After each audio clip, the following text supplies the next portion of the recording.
Con xin kính chào cộng đoàn. Kính thưa cộng đoàn, giữa một thế giới nhiều xáo động và quyến rũ chóng qua, Hội Thánh mời gọi chúng ta dừng lại để chiêm ngắm vẻ đẹp của tình yêu tinh tuyền và thánh thiện nơi Đức Trinh Nữ Maria, người thiếu nữ Nazareth được Thiên Chúa tuyển chọn làm mẹ của con một người. Trong giờ hành hương hôm nay, chúng ta cùng hướng về Đức Trinh Nữ Maria với tước hiệu Đức Maria, mẹ tình yêu tuyệt mỹ, để xin mẹ dẫn chúng ta bước đi trên con đường yêu thương thánh thiện và sống đẹp lòng Chúa hơn mỗi ngày. Để giờ hành hương của chúng ta được sốt sắng, chúng ta cùng khẩn khoản nài xin ơn Chúa Thánh Thần.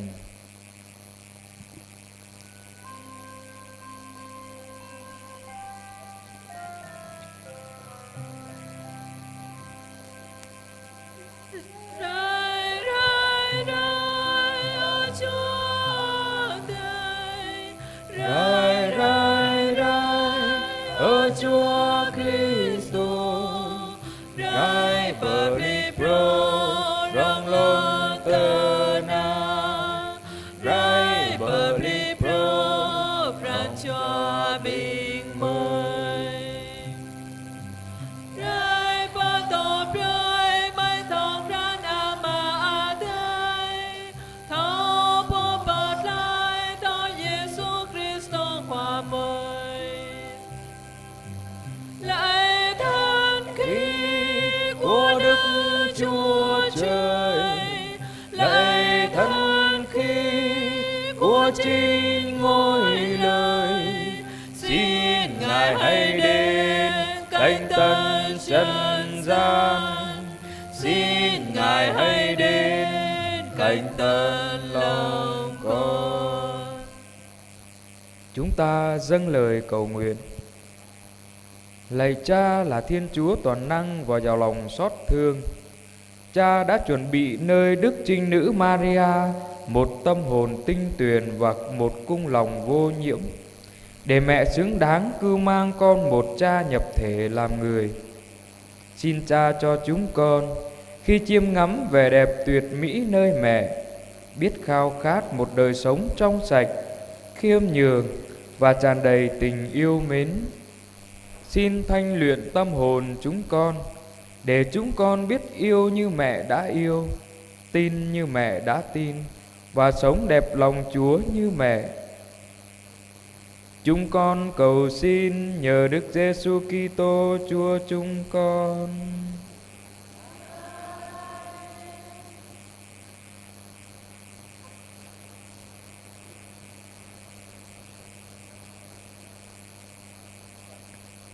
Lời Chúa trích tin mừng Đức Giêsu Kitô theo Thánh Luca. Bà Elizabeth có thai được 6 tháng, thì Thiên Chúa sai sứ thần Gabriel đến một thành miền Galilee gọi là Nazareth, gặp một trinh nữ đã thành hôn với một người tên là Giuse, thuộc dòng dõi vua David. Trinh nữ ấy tên là Maria. Sứ thần vào nhà trinh nữ và nói: Mừng vui lên, hỡi đấng đầy ân sủng, Đức Chúa ở cùng bà. Nghe lời ấy, bà bối rối và tự hỏi lời chào như vậy có nghĩa gì. Sứ thần liền nói: Thưa bà Maria, xin đừng sợ, vì bà đẹp lòng Thiên Chúa. Và này đây bà sẽ thụ thai, sinh hạ một con trai và đặt tên là Giêsu. Người sẽ nên cao cả và sẽ được gọi là con đấng tối cao. Đức Chúa là Thiên Chúa sẽ ban cho người ngai vàng vua David tổ tiên người. Người sẽ trị vì nhà Gia-cốp đến muôn đời, và triều đại của người sẽ vô cùng vô tận. Bà Maria thưa với sứ thần: Việc ấy sẽ xảy ra cách nào, vì tôi không biết đến việc vợ chồng. Sứ thần đáp: Thánh thần sẽ ngự xuống trên bà, và quyền năng đấng tối cao sẽ rợp bóng trên bà. Vì thế, đấng sắp sinh ra sẽ được gọi là con Thiên Chúa.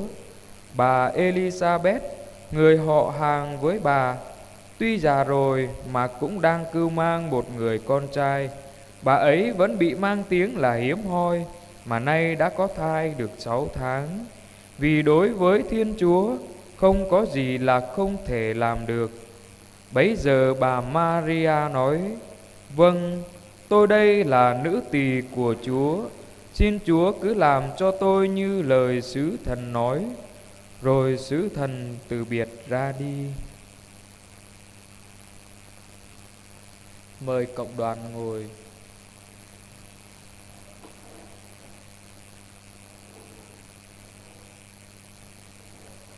Kính thưa cộng đoàn, theo truyền thống của Hội Thánh, Đức Trinh Nữ Maria là đấng tuyệt vời và thanh khiết.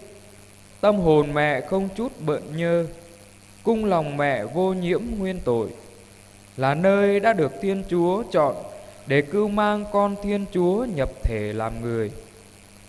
Vẻ đẹp nơi Đức Trinh Nữ Maria không hề tại ở dáng vẻ bên ngoài, nhưng là vẻ đẹp của một tình yêu trọn vẹn thuộc về Thiên Chúa. Tình yêu ấy vượt trên mọi vẻ đẹp thiên nhiên, vượt trên mọi tạo vật, và phản chiếu chính vinh quang của Thiên Chúa. Khi chiêm ngắm Đức Trinh Nữ Maria, chúng ta được mời gọi nhìn lại chính mình giữa bao cám dỗ và quyến rũ của thế gian. Liệu chúng ta còn khao khát vẻ đẹp của tâm hồn hay không? Mẹ dạy chúng ta rằng chỉ khi tâm hồn hoàn toàn thuộc về Thiên Chúa, con người mới thực sự đẹp. Noi gương mẹ, chúng ta được mời gọi gìn giữ sự trong sạch của lòng tin, lòng cậy và lòng mến, biết thưa xin vâng với thánh ý Chúa trong từng bổn phận hàng ngày, và để cho tình yêu Thiên Chúa thanh luyện mọi suy nghĩ, lời nói và việc làm của chúng ta. Lạy mẹ Maria, mẹ tình yêu tuyệt mỹ, trước vẻ đẹp thánh thiện nơi mẹ, chúng con khiêm tốn ngước nhìn và tín thác. Xin mẹ gìn giữ hồn xác chúng con trinh trong giữa một thế giới đầy cám dỗ. Xin cho tình yêu tinh tuyền và sự thánh thiện rạng ngời của mẹ che chở chúng con khỏi những điều làm tổn hại đời sống đức tin. Ước gì mỗi ngày khi chiêm ngắm mẹ, chúng con biết khao khát vẻ đẹp trinh trong của tâm hồn để sống trọn vẹn trong tình yêu vô biên của Thiên Chúa.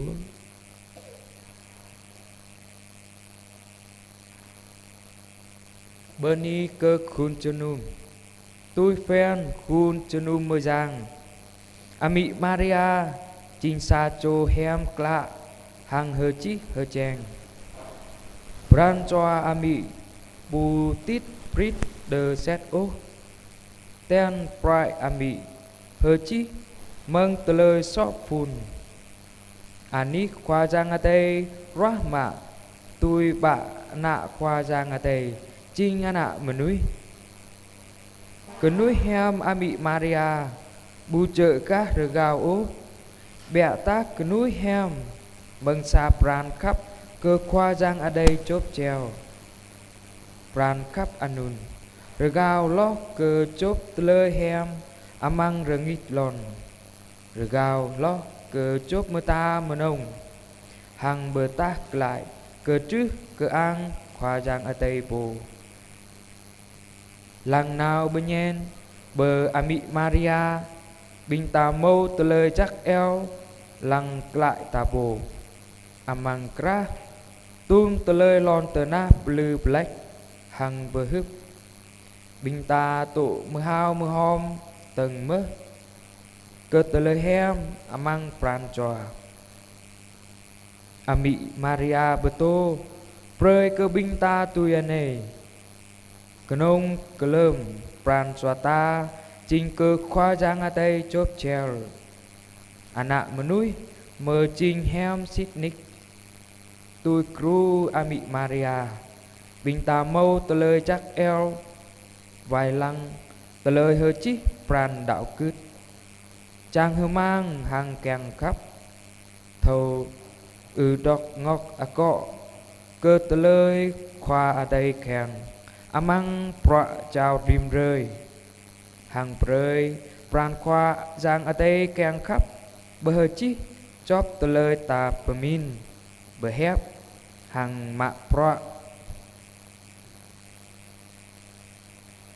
ami Maria ami pran khắp hem klạ bơi anap pran ami kèng khắp hem klạ bơi giang bình cầm ơi lọa cụ lăng nào chào cầm ơi bồ cờ ý rồi câu ý vài lăng trời tràn pran choa bình cầm ơi hờ chi amang kra lon tờ na bạ lai cờ tờ lơi blue black rồi câu pran choa ami kèng khắp hờ chi hằng mơ giang bằng chờ rửa bờ gang bình cầm ơi mừng tùm tờ lơi pram prai tờ lơi bình cầm ơi hờ tiếp đạo cứt phar lá rim rơi lơm lăng bờ nhen bờ ami bình cầm ơi thầu mờ hao mờ hom cờ núi hem klạ hờ chi hờ chạ amang pran choa đáp mơ tôi hờ tiếp chốp treo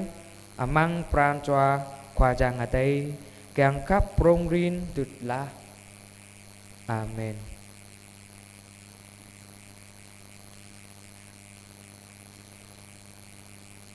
Giờ đây trong tâm tình yêu mến, chúng ta cùng với Đức Maria, mẹ tình yêu tuyệt mỹ, chúng ta cùng dâng lên Chúa lời ca khen qua những bài thánh ca của cộng đoàn chúng ta.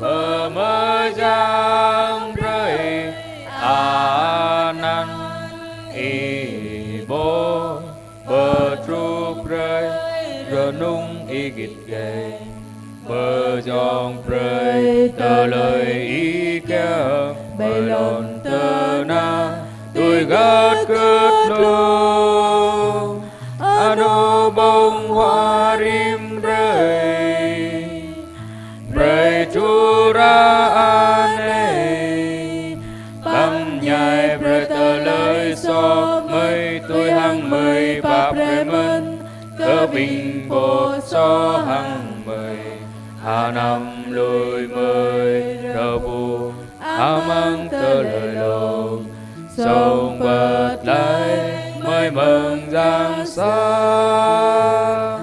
hông mưa bê Maria ba cơ bưng heo qua thầy tổ tôm y bơ bu bơ ni cơ y mang bình đa bơ nê hằng bơ ni cơ Giêsu ana mừng tiếng y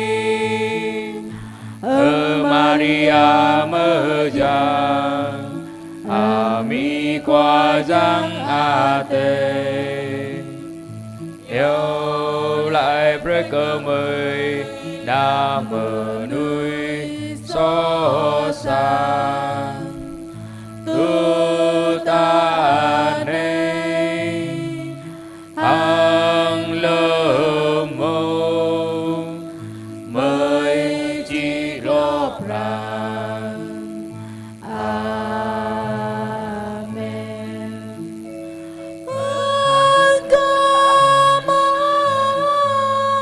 Hằng na hằng chúa tê ca lơm lung chú ra nê chú ra nung cơ noa long la. Amen.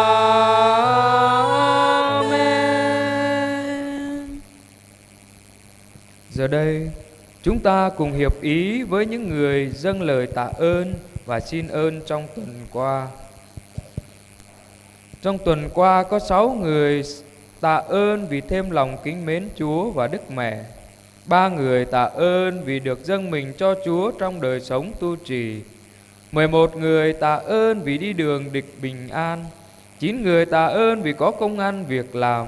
1 người tạ ơn vì mau trả hết nợ. 9 người tạ ơn vì gia đình sum họp, hòa thuận yêu thương nhau. 6 người tạ ơn vì gia đình được bình an. 1 người tạ ơn vì được ơn như ý. 6 người tạ ơn vì con cái ngoan ngoãn học hành tấn tới thi tốt. 6 người tạ ơn vì được khỏi ốm đau bệnh tật. 2 người tạ ơn vì cứu giúp trong cơn gian nan khốn khó. 1 người tạ ơn vì được bình an trong tâm hồn và cuộc sống. 1 người tạ ơn vì đã có con cái. Hiệp cùng mẹ Thiên Chúa, chúng con xin tạ ơn Cha. Chúng con xin tạ ơn Cha. Plus sa cho bani bưng mau pran đạo cứt cơ nang keng khắp cơ khoa giang. Plus lâu cho bani bưng thâu kama đoại lại hàng khoa giang. Toraban cho bani bưng thâu kran hàng lọa gụ tôi pran keng khoa giang. Cho ban cho bani bưng tổ cơ chấp amang pran khắp khoa giang. Plus nam cho bani bưng thâu bạp nhai thâu phem bờ kiông cho pra khoa giang chào prơi. Plus mạ cho bani bưng renuk renoa amang pran cho hang amang lời hơ tiếp. Cho ban cho bani bưng mau pra ngạ. Cho ban cho bani bưng tôi mau lời tru hang kum bemin amang lời tenap tenong. Chú cho bani bưng sang ano thâu hơ tiếp renom thâu bờ cắp rom. Toa cho bani bưng mau anak. Chú cho bani bưng bạ anak hang te keng lạ hèm.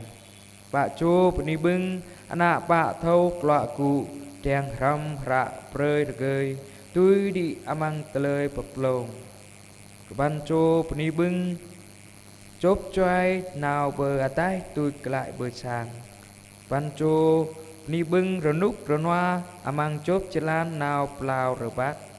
Cho ban cho bani bưng mau bưng ai bật xoay trời chan hằng pran cho. Chú cho bani bưng chai hem lạ. Toa cho bani bưng bờ cô bờ chơ lời hở tiếp bô cơ khoa giang. Toa cho bani bưng tui mau tui pran cho khen. Lâu cho bani bưng eo lại prơi cơ binh ơi dạ hằng góp choai rồi gao lái lon tờ ná.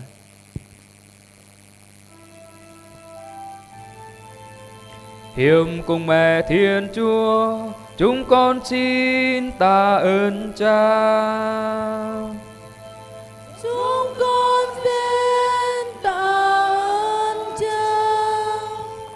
Mau bạ chô rồi câu bưng, mau pran đạo cứt cơ nang keng khắp cơ khoa giang. Từ lâu chô rồi câu bưng thâu cầm an, đoài lại hàng khoa giang. Bạ chô rồi câu bưng thâu kran hang loa gụ tui pran khoa giang. Toa chô rồi câu bưng tổ cơ chấp amang pran khắp khoa giang. Từ lâu chô bani bưng thâu bạp nhai thâu bờ hem bì gông do pra khoa giang chào prơi.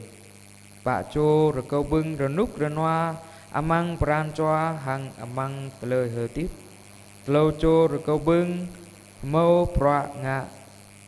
Bạ chô rồi câu bưng tui mau tờ lời tru hằng kum pamin amang tờ lời tenap tenong. Rama chô rồi câu bưng sang ano thâu hơ tiếp rồi nôm thâu bực khắp rom. Toa chô rồi câu bưng mau anak.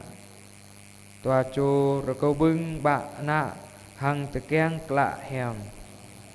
Bạ chô rồi câu bưng nạ bạ thâu lọa gụ trang ram rạ prơi rồi gơi tui đi amang tờ lời bập lồng. Sa chô rồi câu bưng góp cho ai nào bờ à tai tôi cái lại bờ sàng chú chô bờ ni bưng rờ núp rờ noa mang chốp chân lan nào lao rờ bát nằm chô rờ câu bưng mà bưng ai bờ xoái trời chan hàng pran choa sa chô rờ câu bưng chai hem lạ sa chô rờ câu bưng bờ côm bờ chơ tờ lơ hơ tiếp bô cơ khoa giang sa chô rờ câu bưng tôi mau tôi pran choa kèng lâu chô rờ câu bưng eo lại prơi cơ binh ơi ra hàng góp cho ai rờ gao lái lon tờ ná nhờ lời Đức Mẹ chuyến cầu xin Chúa nhầm lời chúng con. Xin Chúa nhầm lời chúng con. Có 18 người xin thêm lòng kính mến Chúa và Đức Mẹ. 12 người xin biết vâng theo thánh ý Chúa. 2 người xin dâng mình cho Chúa trong đời sống tu. 7 người xin ơn chữa bỏ tội lỗi và tính hư nết xấu. 7 người xin ăn năn trở về cùng Chúa. 10 người xin ơn bền đỗ đến cùng. 14 người xin đi đường được bình an. 13 người xin có công ăn việc làm. 12 người xin mau trả hết nợ. 8 người xin đòi được nợ. 12 người xin cho gia đình sum họp, hòa thuận yêu thương nhau. 15 người xin cho gia đình được bình an. 9 người xin ơn như ý. 10 người xin cho con cái ngoan ngoãn học hành tấn tới thi tốt. 1 người xin tìm được người thân. 17 người xin khỏi ốm đau bệnh tật. 16 người xin ơn chết lành. 13 người cầu cho các linh hồn. 7 người xin ơn thánh hóa bản thân, cải thiện đời sống.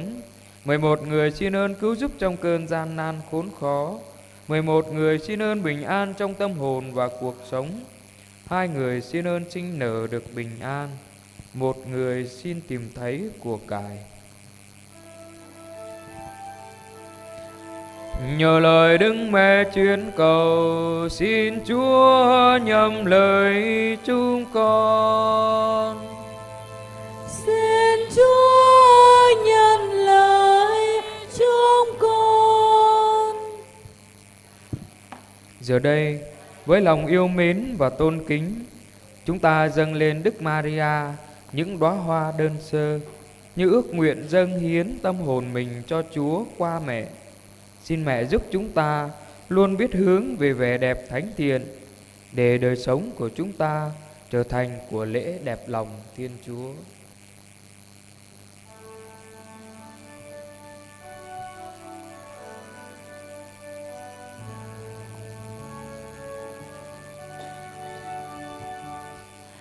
Mẹ ơi, chứng nhân mẹ con dâng về mẹ. Một tràng hoa mẫn côi và ngàn lời ca chan chứa tình yêu. Đời con tiếng ca hòa dâng lên mẹ hiền. Từ ngàn hoa đắm tươi xin dâng lên mẹ thương yêu. Trong khi an vui con dâng lên mẹ, tình yêu xin dâng trọn niềm chiều mến. Khi con cô đơn xin dâng về mẹ, để những gian truân mẹ sẽ ủi an. Mẹ ơi, chứng nhân mẹ con dâng về mẹ. Một tràng hoa mãn côi và ngàn lời ca chan chứa tình yêu. Lời con tiếng ca hòa dâng lên mẹ hiền. Tựa ngàn hoa thắm tươi xin dâng lên mẹ yêu thương. Trong khi âu lo xin dâng lên mẹ lời yêu con dâng trọn niềm phó thác. Khi con bơ vơ nơi rơi gian trần, nhìn ánh sao mai kêu khấn mẹ yêu. Mẹ ơi, chứng nhân mẹ con dâng về mẹ. Một tràng hoa bán tôi và ngàn lời ca chan chứa tình yêu. Lời con tiếng ca hòa dâng lên mẹ hiền. Tựa ngàn hoa đắm tươi xin dâng lên mẹ yêu thương. Khi an vui con dâng lên mẹ, tình yêu xin dâng cho niềm chiều mến. Khi con cô đơn xin dâng về mẹ, đời những gian truân mẹ sẽ ủi an. Mẹ ơi, chứng nhân mẹ con dâng về mẹ. Một tràng hoa bán côi và ngàn lời ca chan chứa tình yêu. Lời con tiếng ca hòa dâng lên mẹ hiền. Tựa ngàn hoa thắm tươi xin dâng lên mẹ yêu thương. Xin mời cộng đoàn quỳ, chúng ta cùng đọc kinh tuần cửu nhật kính Đức Mẹ hằng cứu giúp. Ami hanong kum juru ko harpia ma lang rup bo mata hiam klai rim vot ko lang rup bo mata i kar hang ko mu tum tale pa pa ang pương hiam i ko bu chi anan i ang pia ma ami khoa yang lê tân ko bu Mikael khoa bình yang pre cơ ko thao i yo po kit ke cơ lang kum tangan iklak pi patao prong lo ka api patao tum talai anon pre ka ko thao i yo po mo pung prong lo amang bing dah pene i yo po pahyam pre ka rengit lon i yo po khwa ate papu papaching ami ana nyu re berlon tana ching menui sidnik i yo po hachi hacha haja hajong po tapa po mayang i yo po pa ple tale hiam kla dập del i yo ami ami i yo po kop kal hang tale bing kemai pa pa ang ko hok ma pa ang tale hiam kla hang tale ang i ka tru prong prin anun bu yo nga pre ka ko hui ta patrut ko kanang ka i lo teng kwa te papu pre ka i prong prin anun Yua cơ pra bật lai lo tầng y sẽ cả tụ phương prong anun át chang kum juru bin keme tho pa prap pre cơ pra bật lai phương hạt cho ami prong prin đột la có cơ bư ra có y yua cơ trư prong prin y đa mơ mơ hiệp có yò lệ Maria cha chi cha hay cha hay dòng Ima cakap tu le anan ami hanong kum juru yang ke patrut pasul pranjua bin kemai kenang ke ingkai nun ko kebur ko i kapap kum juru ko nanau amang job ani to ano nau lem yang sat ple plai lem mo telai so lem pup telai tanap amang telai hadip hang pia ma nyu amang mong chit lo prang ami po tho kapap rồi có ý pre cơ có thao đệ nào bờ ý nào có cứ xin ní tờ ta có chẳng đệ nào bờ ý hơn nôn ngạ pre cơ ý chạy mượn hiệp có rồi có ý pre cơ có yếm phan anh này thao chẳng yêu lệ hàng ý nào hàng mô prang chua cơ năng in cơ ý kar hàng anak sang chẳng cơ ý mượn hiệp có yêu lệ đa mơ cùng dư có nào hàng pre cơ có phương đạo cút có chấp trúc phần lôi mi hanong kum juru rako e papu preham keko hang rako ta ane hang lambung chit loh pran amen mi hanong kum juru rako e vai lang pakang bing po to ram ko pakang ke ai ako ting phun cơ kul chinum mayang cơ lon ya ko cơ sang ano ko cơ ate amai ate ayong ko cơ bing ayat thang api pang bing potanap tôi chunuit cơ bing pengachua to amang ani pa agai mi Maria nong kum juru rako i yo le kum pre ka ko da ai Alfonso po vai lang pakang ko rako i kum juru ko lam ka bah mlu thọ đoại nào tru pa mi Maria. Giờ hành hương tới đây kết thúc, con xin cảm ơn cộng đoàn.